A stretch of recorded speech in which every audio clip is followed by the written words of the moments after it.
Hello Scratchers, and today we're gonna make a boomerang game.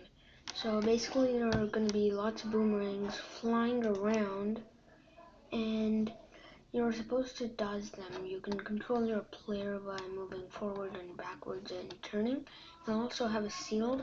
If you don't get caught in the boomerang, like this is the boomerang, you traps you, then you lose. But you're supposed to make sure that it doesn't hit you anyways. It can hit the shield, but if it does, then it loses a life. Each boomerang has 3 lives. And once the lives get to 0, they disappear. Well, whatever. Let's start by making our own player. Delete Scratch Cat and create our own player. Name the sprite player. Player. Okay, zoom right in. It's gonna be a bit easier. Use the ellipse tool and hold shift while dragging to ensure that you make a perfect circle. Make it until you like its size. If you want to make it smaller, then you can hold alt while doing the corner to resize it around the corner. That seems like a good enough one. Just gonna resize it a bit. There. You might notice that some bits are cut off. Don't worry about it. We can fix it using an invisible rectangle. I hope Scratch Team fixes this bug real soon. You set the fill and outline to 0 and then just drag. You're not gonna see anything, but you will get something. You don't actually have to drag it to the center, but I will, just in case. And I'm also gonna make it a bit smaller. It might be a bit easier for you guys to leave it the way it is, but I'm gonna just go with resizing. Oops, what the delete. Okay, that's enough. Enough said. Now let's add the color. Remove the outline and set the color to skin color. Somewhere around this kind of color should do you good. Set saturation low, like 37, and set brightness somewhere like 93 or something. Okay, so there we have it. Now set this to 10 and this to black and make the eyes.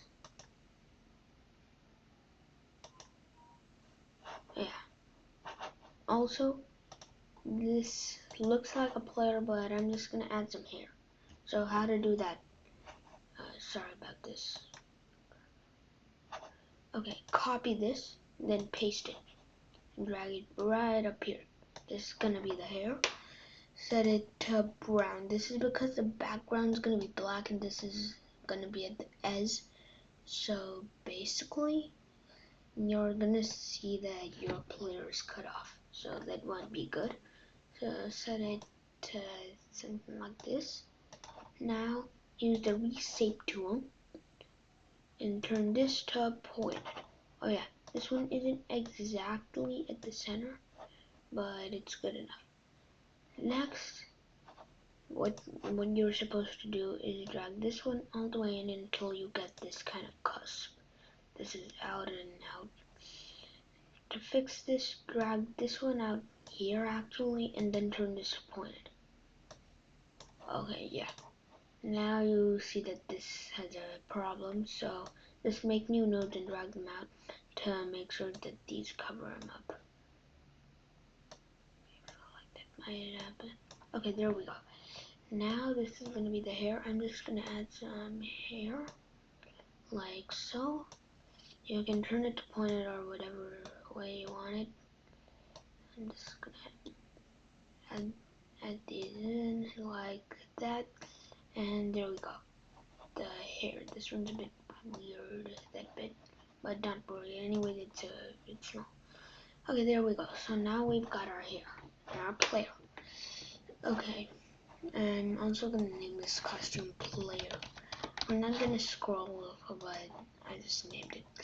Okay, so one green flag clicked. Let's start by repositioning it at x0, y0, and pointing in direction 90. That's the direction that Scratch always makes sprites pointed at the beginning.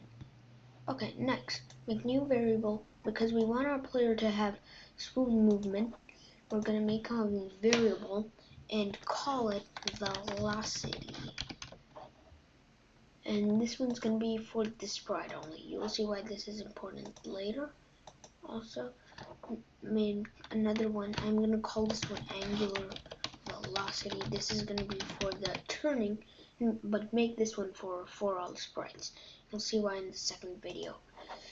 Okay, so now we're gonna set both the angular velocity and the velocity to 0.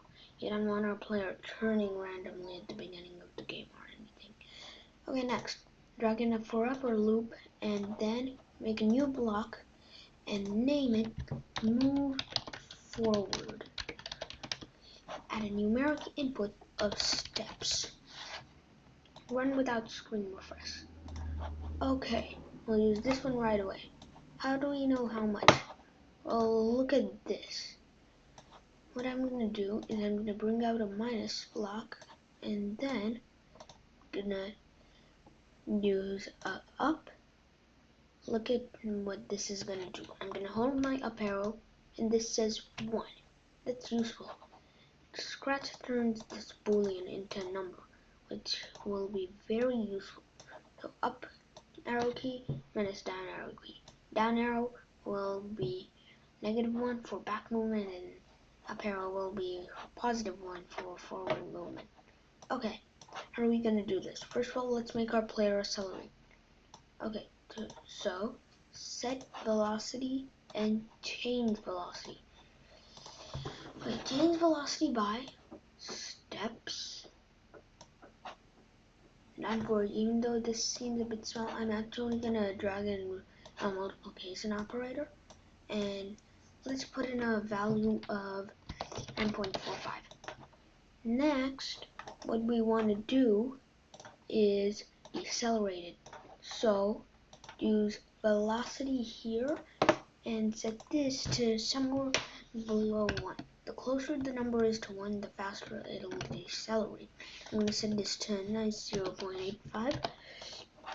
And finally, we just need to move 10, not 10, but velocity steps. And so there we have it, our motion blocks. Now we want to turn.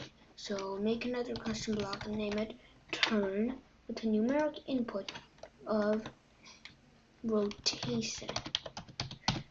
Run without screen refresh again. Okay, use this one right away too. Oh yeah, whatever. Oops. Turn. Okay. And turn this one to right arrow and this one to left arrow. Okay, there we go. Now let's just duplicate these blocks. Okay, change velocity by, change this to rotation, change all the velocities to angular velocity, and change this one to angular velocity, and change this one to angular velocity, and change the move block in here. Change the move block to a turn block. Okay, so we've done that. Now we have our rotation as well. You can turn using the left and right arrow keys. Then you can also move. Okay, so we have our smooth player movement. Now we need a shield. How to make that? What I'm going to do is duplicate this player sprite and name it shield. Okay, all we want to do is make sure that this one follows it so we can edit these to run without screen refresh. Oh, sorry about that, I didn't notice that, but let's just leave it as it is for right now. Okay, and then go into costumes, make a shield in front. I'm gonna put in a orange yellow type brownness, and I'm gonna add a rusty color. There we go, and no outline just like before. And there we go. Tweak it so that it isn't covering the mouth. And there we go. Now it'll rotate around. Okay, delete. Just select most of this. Delete and delete that. Okay, so now I guess that should do it. Except for the bit that this thing is gone. I have no idea how that just happened. Turn.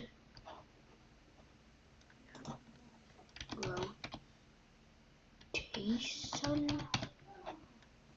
Okay, yeah, right. Turn.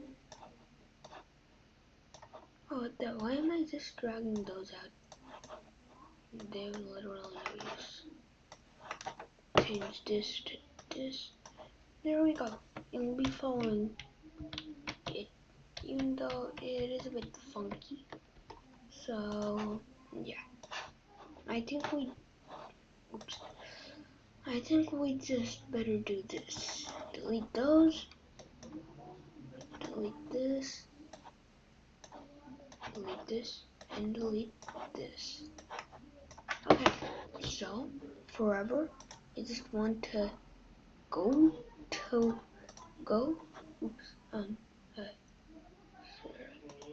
not point towards. Go to player and then point in direction. Don't use a point towards. That'll cause a really major bug. Then we want the direction, so take this from the sensing category, then of, set this to player, set this to directs. And there we go. We have this. This one, add one more thing before we end up this video. We'll just add the backdrop. I'm not gonna want it pure black because I rarely use it. I only use it if it's really necessary.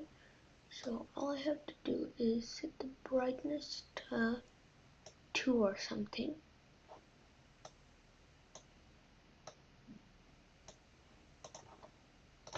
So now you can barely tell.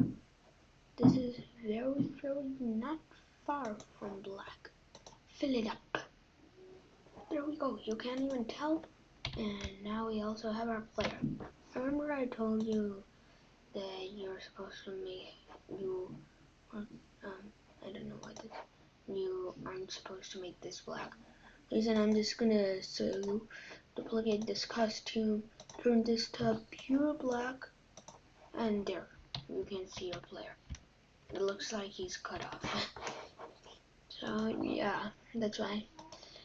And so that's the end of this video. I'm making a studio named Boomerang.